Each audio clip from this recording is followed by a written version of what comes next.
The snow was falling softly on Christmas Eve morning when Jonas Whitmore rode out to check the fence line at the far edge of his Montana ranch. It was 1882, and Jonas was 33 years old, wealthy by frontier standards, and utterly alone. He had built his ranch from nothing over the past 10 years, and it had made him successful. But success, he had learned, was a cold companion. As Jonas approached the old wooden fence that marked the boundary of his property, he heard voices. Children's voices, high and sweet, singing a Christmas carol slightly off-key. He pulled his horse to a stop and looked around, surprised. His nearest neighbors were miles away, and he rarely saw anyone out this far. Then he saw them. 2 little girls, identical twins, perhaps 7 or 8 years old, standing on the other side of his fence. They wore matching cream-colored dresses that were too thin for the weather, and their blonde hair was braided in matching plaits. They were pointing at something on the fence post, a lantern that Jonas had hung there the previous evening to mark his way home. "Look, Emma," one of the girls said. "A Christmas lantern." "Maybe it is a sign." "A sign of what, Lily?" the other girl asked. "A sign that Christmas wishes can come true?" Jonas cleared his throat, and both girls jumped, startled. They turned to look at him with identical blue eyes that were wary but curious. "Good morning," Jonas said, tipping his hat. "Are you girls lost?" "No, sir," the one called Emma said. "We live just over there." She pointed toward a small cabin visible in the distance, smoke rising from its chimney. "With our mama," Lily added. "She is sick today, so we came out to play." Jonas frowned. He knew that cabin. It was on the edge of his property, technically part of his land, though he had never bothered to evict whoever was squatting there. Now he realized it must be these girls and their mother. "Does your mama know you are out here?" Jonas asked. The girls exchanged a glance, and Jonas had his answer. "We did not go far," Emma said defensively. "We can still see the house." "Still, you should get back before your mama worries," Jonas said. He started to ride on, but then stopped. Something about the girls, about their thin dresses and the hope in their eyes when they talked about Christmas wishes, made him pause. "What were you wishing for?" Jonas asked. "When you saw the lantern?" The girls looked at each other again, having one of those silent conversations that twins sometimes have. Then Lily spoke up. "We were wishing for a daddy, just for today, just for Christmas." Jonas felt something tighten in his chest. "Why just for today?" "Because Mama says we cannot have a daddy forever," Emma explained. "She says there is no man who would want a widow with 2 children and no money. But we thought maybe, just for Christmas, we could pretend. We could have a daddy who would play with us and help us cut down a tree and tell us stories." Lily nodded. "Mama tries, but she is so tired all the time. And she cannot do the daddy things like lift us up high or make us feel safe when we are scared." Jonas looked at these 2 little girls with their impossible wish, and he thought about the empty house waiting for him, about the Christmas he would spend alone with only his books and his whiskey for company. "Where is your real daddy?" Jonas asked gently. "He died," Emma said simply, "before we were born. Mama said he was a good man, but he got the fever and did not wake up." "We never met him," Lily added. "But Mama cries sometimes when she looks at his picture. We wish we had a daddy like other children do." Jonas made a decision that surprised himself. "What if I came to visit? Just for today. Would your mama allow that?" The girls' faces lit up with joy. "Really? You would do that?" "Just for today," Jonas cautioned. "Just to help with Christmas." "But we need to ask your mama first." The girls grabbed his hands, one on each side, and pulled him toward their cabin. Jonas dismounted and led his horse, allowing himself to be dragged along by 2 excited children who chattered non-stop about all the things they wanted to do. When they reached the cabin, a young woman appeared in the doorway. She was perhaps 27 or 28, with the same blonde hair as her daughter's, though hers was pulled back in a simple bun. She wore a faded dress and had a shawl wrapped around her shoulders. Her face showed alarm when she saw her daughters with a strange man. "Emma! Lily! What have you done? Mama, we found a Christmas wish!" Lily exclaimed. "This is Mr. She stopped and looked up at Jonas. "We do not know your name." "Jonas Whitmore," Jonas said, removing his hat. "Ma'am, I am sorry to intrude. I met your daughters at my fence line. They mentioned you were ill." and I wanted to make sure you were all right." The woman's face colored. "We are fine, Mr. Whitmore. I apologize if my daughters bothered you." "Girls, come inside now." "But Mama," Emma protested, "we asked him to be our daddy for Christmas, and he said yes." The woman's eyes widened in mortification. "They did what?" Jonas held up his hand. "Mrs. Sullivan, Margaret Sullivan. Mrs. Sullivan, your daughters made an innocent wish. They wanted someone to help with Christmas celebrations today. I have nothing planned, and I would be happy to assist if you would allow it. No obligation, no expectation. Just a neighbor helping out on Christmas Eve." Margaret looked at him suspiciously. "Why would you do that?" "Because it is Christmas," Jonas said simply. "And because your daughters asked so nicely?" Margaret studied him for a long moment, clearly torn between pride and the genuine need for help. Finally, she nodded. "Very well. But just for today, and only if you allow me to feed you dinner in exchange." "That would be fair," Jonas agreed. The girls cheered and immediately began dragging Jonas toward the small grove of trees behind the cabin. "First, we need a Christmas tree." Jonas spent the morning chopping down a small pine tree while the girls danced around him in the snow. He carried it back to the cabin on his shoulder, the twins walking beside him and chattering about how it was the best tree they had ever had. Inside the cabin, Jonas could see that Margaret and her daughters lived simply. The furniture was sparse but clean, and everything was carefully maintained despite obvious poverty. Margaret had clearly been working to prepare a Christmas dinner with very limited ingredients. Jonas helped the girls decorate the tree with strings of popcorn that Margaret had made and small ornaments, crafted from scraps of cloth. He lifted each girl up in turn so they could place decorations on the higher branches, and their delighted squeals made something warm bloom in his chest. Margaret watched from the kitchen area, and Jonas could see the conflict in her eyes. She was grateful for the help, but also wary, perhaps afraid to trust or hope for too much. As the day wore on, Jonas found himself enjoying the company more than he had expected. The girls were bright and funny, full of questions and stories. They wanted to know everything about him, about his ranch, about his horses. "Do you have children, Mr. Whitmore?" Emma asked as they sat by the fire. "No," Jonas said. "I am not married." "Why not?" Lily asked with the blunt curiosity of childhood. "Lily, that is rude," Margaret said from the kitchen. "It is all right," Jonas said. "The truth is, I have been too focused on building my ranch to think much about a family. By the time I had built something worth sharing, I had gotten used to being alone." "But are you not lonely?" Emma asked. Jonas looked at this perceptive child and decided to be honest. "Yes, sometimes I am very lonely." "Then you should get a family," Lily declared, as if it were the simplest thing in the world. "We could be your family. We are very good at being a family." "Lily," Margaret said sharply, her face flushing. "Mr. Whitmore is our guest. Do not say such things." But Jonas found himself looking at Margaret, really looking at her for the first time. She was younger than he had initially thought, and despite her worn clothes and tired face, she was lovely. More than that, there was a strength in her eyes, a determination to survive and protect her children that he found deeply admirable. "Mrs. Sullivan," Jonas said, "would you permit me to bring some supplies from my ranch? I have more food than one person needs, and it seems wasteful to let it sit when you could use it." Margaret's pride warred with her practical need. "Mr. Whitmore, we are not charity cases." "I am not offering charity," Jonas said. "I am offering to share what I have with neighbors on Christmas." "There is a difference." Margaret hesitated, then nodded. "Thank you. That is kind of you." Jonas rode back to his ranch and returned with a wagon full of supplies: flour, sugar, coffee, bacon, preserved fruits, and vegetables.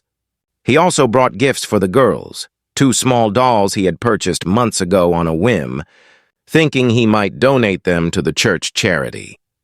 When he gave the dolls to Emma and Lily that evening, their faces lit up with pure joy. They had never seen anything so fine, and they clutched the dolls to their chests as if they were the greatest treasures in the world. "Thank you." Mr. Whitmore," Emma said, catching herself. But the slip had been made, and something shifted in the room. Margaret looked at Jonas with eyes that were both grateful and afraid. Afraid to hope, afraid to trust, afraid to believe this could be more than just one day. After dinner, which Margaret had managed to make into a feast with the supplies Jonas had brought, the girls began to yawn. Margaret put them to bed in the loft, and when she came back down, she found Jonas still sitting by the fire. "You do not have to stay," Margaret said quietly. "You have already done more than enough." "I know," Jonas said, "but I find myself not wanting to leave." Margaret sat down in the chair across from him. "Mr. Whitmore?" "Jonas, please call me Jonas." "Jonas," Margaret amended. "My daughters, they have become attached to you very quickly. When you leave, it will hurt them. I need you to understand that." "I understand," Jonas said. "But what if I did not leave?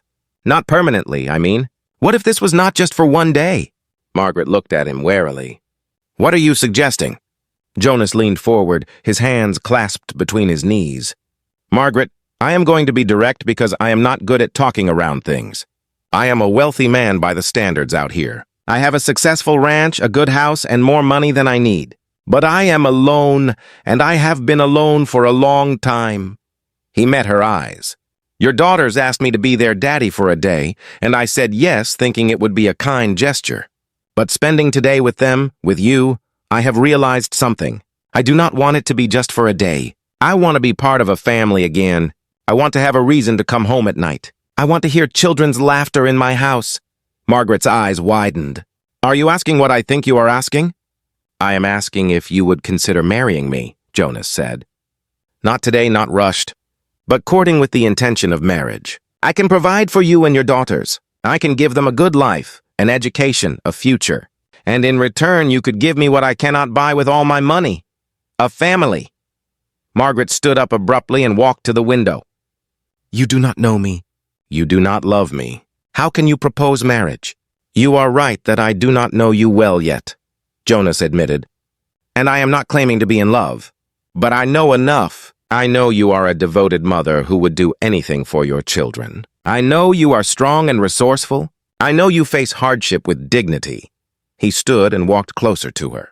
"As for love, I believe it can grow. My parents did not love each other when they married. It was an arranged match. But they built a good partnership, and by the end, they loved each other deeply. We could do the same." Margaret turned to face him, tears in her eyes. "And what would you expect from me? Would this be a real marriage in all ways?" "That would be your choice," Jonas said. "I am offering a partnership, Margaret. We could start slowly, build trust, see if we suit each other. If romance develops naturally, then we can welcome it. If not, we can at least be partners in raising your daughters and managing the ranch." "My daughters," Margaret said. "You said they would have a future." "What kind of future?" "Education," Jonas said. "Not just basic schooling, but real education. I would send them east to a good school when they are old enough if they wanted, and when they grow up and marry, they would have dowries that would let them choose good men, instead of just accepting whoever would have them." He paused. "And they would have a father who would protect them and teach them and make sure they knew they were valued. I may not be their biological father, but I would be their father in every way that matters." Margaret was crying openly now. "Why are you doing this? Why us?" "Because your daughters asked," Jonas said simply. "They asked me to be their daddy for a day, and in doing so, they reminded me what I was missing. They gave me a gift without knowing it. Now I want to give them one in return. A real family, a stable home, a father who will always be there." Margaret sank into the chair, overwhelmed. "I need time to think." "Take all the time you need," Jonas said. "I am not going anywhere." But before he could say more, small footsteps sounded on the stairs. Emma and Lily appeared, both rubbing their eyes. "We heard voices," Emma said. "Did Mr. Whitmore leave?" Lily asked, her voice trembling. "No, sweethearts," Margaret said. "He is still here." Both girls ran to Jonas and hugged his legs. "We do not want you to leave," Emma said. "We want you to be our daddy forever, not just for today." Jonas knelt down so he was at their eye level. "What if I told you I was asking your mama if I could be your daddy forever? Would you like that?" "Really?" Lily's eyes went wide. "You would stay?" "If your mama agrees, yes," Jonas said. Both girls turned to Margaret with pleading eyes. "Please, Mama. Please say yes." Margaret looked at her daughters, at their hopeful faces, and then at Jonas. At this man who had appeared in their lives like an answer to a prayer she had been too afraid to speak aloud. "Yes," Margaret whispered. "Yes, we can try." The girls cheered and threw themselves at Jonas, who caught them both and held them close. Over their heads, he met Margaret's eyes and saw tears, but also hope. They were married 2 months later in a simple ceremony at the church in town. Emma and Lily wore matching new dresses that Jonas had commissioned, and they carried small bouquets of winter flowers. When the preacher pronounced Jonas and Margaret husband and wife, the girls cheered louder than anyone. The transition was not always smooth. Margaret struggled at first with accepting help after years of doing everything herself. Jonas had to learn how to be a father to 2 energetic girls who tested his patience and his stamina. They were learning each other, figuring out how to be a family, but they persevered. Jonas moved Margaret and the girls into his ranch house, and almost immediately the place transformed from a bachelor's residence into a home. The girls brought noise and laughter and life to rooms that had been silent for too long. Margaret brought order and warmth, turning Jonas's functional living space into something beautiful. She also brought him companionship, someone to talk to about the challenges of the day, someone to share meals and quiet evenings with. And slowly, over the months and years, what had started as a practical arrangement became something more. Jonas found himself looking forward to coming home each evening, to hearing about the girls' adventures, to sitting with Margaret by the fire. He found himself caring deeply about this woman who had come into his life along with her daughters. Margaret found herself falling in love with this quiet, steady man who had given them everything when they had nothing, who treated her daughters as if they were his own blood, who respected her opinions and valued her contributions. On their first anniversary, as they sat on the porch watching Emma and Lily play in the snow, Margaret took Jonas's hand. "Do you remember what I asked you that first day? I asked why you were doing this, why you were helping us." "I remember," Jonas said. "You said it was because the girls asked," Margaret said. "Because they reminded you what you were missing." She turned to look at him. "But I think it was more than that. I think you saw us, really saw us, and decided we were worth saving, not out of pity, but out of recognition. You were lonely and we were desperate, and somehow those 2 needs fit together perfectly." Jonas pulled her close. "You did save me, you know. All 3 of you. I was existing, not living. You gave me a reason to live again." "And you gave us a life worth living," Margaret replied. "You gave my daughters a father who loves them. You gave me a partner I can depend on. You gave us security and stability and hope." She smiled. "And somewhere along the way you gave me love. Real love. Not the kind you plan or expect, but the kind that grows from shared days and shared struggles and shared joy." Jonas kissed her forehead. "I love you too. All 3 of you. My family." Emma and Lily grew up secure and happy, never doubting that Jonas was their real father. He taught them to ride, to manage the ranch, to stand up for themselves. He made sure they got the education he had promised, and when they were old enough, they both attended a finishing school in Boston, but they always came home. Home to the ranch, to their parents, to the life that had begun with a Christmas wish made by 2 little girls standing at a fence. Jonas and Margaret had 3 more children together over the years, but they never treated Emma and Lily any differently than the children they shared. They were all siblings, all equally loved, all part of the family. One Christmas Eve, many years later, Jonas stood at the same fence where he had first met the girls. They were grown women now, both married to good men, both with children of their own. But they had come home for Christmas, filling the ranch house with grandchildren and laughter. Margaret came to stand beside him, her hair now streaked with gray but her eyes still bright. "What are you thinking about?" she asked. "About the day I met you," Jonas said. "About 2 little girls who asked me to be their daddy for 1 day." "And you said yes?" Margaret said. "Best decision I ever made," Jonas replied. "They asked for a day and I gave them a lifetime. But the truth is, they gave me far more than I gave them. They gave me you. They gave me a family. They gave me a reason to come home." Margaret leaned her head on his shoulder. "They are inside now, telling their own children about the Christmas their mama met their grandfather. About the man who appeared like a miracle and changed everything." "It was not a miracle," Jonas said. "It was two brave little girls who had the courage to ask a stranger for help, and a lonely man who was wise enough to say yes. They stood together in the snow, watching the house where their family gathered, and knew that sometimes the greatest gifts come wrapped in the simplest requests. A wish made by children, a question asked by the fence, a stranger who said yes to being a daddy for a day and ended up being a father for a lifetime." If this story warmed your heart, please like, share, and subscribe for more tales of unexpected families, Christmas miracles, and the love that grows from simple acts of kindness. Comment below about what this story meant to you. Thank you for listening and for believing in the power of saying yes when someone asks for help.